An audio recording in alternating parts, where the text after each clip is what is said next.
ਅਮਰੀਕੀ ਸਿੱਖਾਂ ਦੀ ਨੁਮਾਇੰਦਗੀ ਕਰਨ ਵਾਲੀਆਂ ਸਿਰਮੌਰ ਸਿੱਖ ਜਥੇਬੰਦੀਆਂ, ਸਿੱਖ ਕੋਆਰਡੀਨੇਸ਼ਨ ਕਮੇਟੀ ਈਸਟ ਕੋਸਟ ਅਤੇ ਅਮਰੀਕਨ ਗੁਰਦੁਆਰਾ ਪ੍ਰਬੰਧਕ ਕਮੇਟੀ ਨੇ ਸ੍ਰੀ ਅਕਾਲ ਤਖਤ ਸਾਹਿਬ ਦੇ ਕਾਰਜਕਾਰੀ ਜਥੇਦਾਰ ਭਾਈ ਗੁਰਦੇਵ ਸਿੰਘ ਕੌਂਕੇ ਦੇ ਗੈਰ ਕਾਨੂੰਨੀ ਕਤਲ ਤੇ ਡੂੰਘੀ ਚਿੰਤਾ ਦਾ ਪ੍ਰਗਟਾਵਾ ਕੀਤਾ ਹੈ। ਜਥੇਦਾਰ ਕੌਂਕੇ ਦੇ ਪੁਲਿਸ ਹਿਰਾਸਤ ਵਿੱਚ ਹੋਏ ਤਸ਼ੱਦਦ ਤੇ ਕਤਲ ਬਾਰੇ ਹਾਲ ਹੀ ਵਿੱਚ ਸਾਹਮਣੇ ਆਈ ਤਿਬਾੜੀ ਰਿਪੋਰਟ ਵਿੱਚ ਵਿਸਥਾਰ ਨਾਲ ਦੱਸਿਆ ਗਿਆ ਹੈ।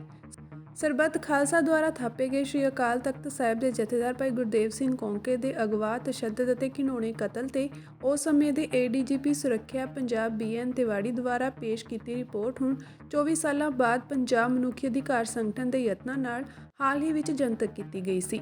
ਇਹ ਰਿਪੋਰਟ ਅਸਲ ਵਿੱਚ ਪੰਜਾਬ ਦੇ ਮੁੱਖ ਮੰਤਰੀ ਪ੍ਰਕਾਸ਼ ਸਿੰਘ ਬਾਦਲ ਨੂੰ ਸਾਲ 1999 ਵਿੱਚ ਸੌਂਪੀ ਗਈ ਸੀ, ਜਿਨ੍ਹਾਂ ਨੇ ਕਦੇ ਵੀ ਇਸ ਨੂੰ ਜਨਤਕ ਨਹੀਂ ਕੀਤਾ ਅਤੇ ਦੋਸ਼ੀਆਂ ਨੂੰ ਸਜ਼ਾ ਦੇਣ ਲਈ ਕੋਈ ਕਾਰਵਾਈ ਨਹੀਂ ਕੀਤੀ।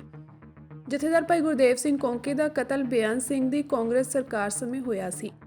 ਸਮੇਂ-ਸਮੇਂ ਤੇ ਪੰਜਾਬ ਵਿੱਚ ਸੱਤਾ ਵਿੱਚ ਰਹੀਆਂ ਕਾਂਗਰਸ, ਬਾਦਲ ਤੇ ਹੋਰ ਸਰਕਾਰਾਂ ਹਮੇਸ਼ਾ ਕੇਂਦਰ ਦੇ ਇਸ਼ਾਰਿਆਂ ਤੇ ਭਾਰਤੀ ਸਟੇਟ ਦੇ ਹੱਥ ਠੋਕੇ ਬਣ ਕੇ ਸਿੱਖਾਂ ਦਾ ਘਾਣ ਕਰਨ ਵਿੱਚ ਕਦੇ ਪਿੱਛੇ ਨਹੀਂ ਰਹੀਆਂ।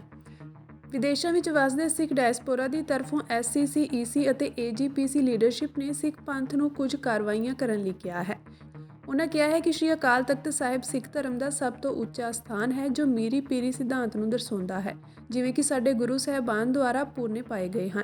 ਸ੍ਰੀ ਅਕਾਲ ਤਖਤ ਸਾਹਿਬ ਦੇ ਜਥੇਦਾਰ ਦੁਨੀਆ ਭਰ ਵਿੱਚ ਵਸਦੇ ਕਰੋੜਾਂ ਸਿੱਖਾਂ ਦੇ ਮੁਖੀ ਹੁੰਦੇ ਹਨ।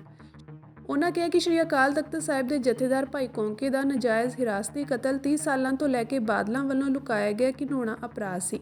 ਤਿਵਾੜੀ ਰਿਪੋਰਟ ਜਾਰੀ ਹੋਣ ਨਾਲ ਆਖਰਕਾਰ ਇਸ ਕਤਲ ਦੀ ਸੱਚਾਈ ਸਾਹਮਣੇ ਆ ਗਈ ਹੈ। ਇਹ ਸਪਸ਼ਟ ਹੈ ਕਿ ਬਾਦਲ ਇਸ ਵਿੱਚ ਇੱਕ ਮੁੱਖ ਦੋਸ਼ੀ ਧਿਰ ਹਨ, ਜਿਨ੍ਹਾਂ ਨੇ ਇਸ ਅਪਰਾਧ ਨੂੰ ਉਕਸਾਇਆ ਅਤੇ ਇਸ ਤੇ ਪਰਦਾ ਪਾਇਆ ਹੈ। ਇਸ ਲਈ 2015 ਵਿੱਚ ਹੋਏ ਸਰਬੱਤ ਖਾਲਸਾ ਨੇ ਪ੍ਰਕਾਸ਼ ਸਿੰਘ ਬਾਦਲ ਤੋਂ ਪੰਥ ਰਤਨ ਅਤੇ ਫਖਰੇ ਕੌਮ ਐਵਾਰਡ ਵਾਪਸ ਲੈ ਲਿਆ ਸੀ। ਪੰਥ ਨੂੰ ਚਾਹੀਦਾ ਹੈ ਕਿ ਉਹ ਜਥੇਦਾਰ ਕੌਂਕੇ ਨੂੰ ਕੌਮੀ ਸ਼ਹੀਦ ਐਲਾਨੇ।